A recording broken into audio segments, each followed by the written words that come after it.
So this is how you make a book. That's a book. So you need some tape. You need some crayons. And that's how you make a book.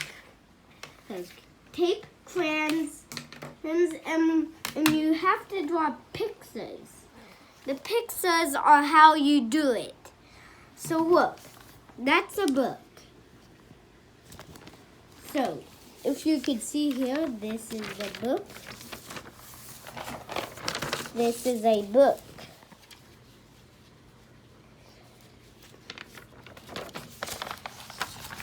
And I'm only 6. So if you're 6, do you know how to write words that good? Huh? You might not know how to write words that good, but I'm 6 and I could write some words, but they're not like words for in a book, like I like and all that stuff. But I don't know any words you could use to like go in a book. Could you tell me what words you could use in a book? You get 20 seconds.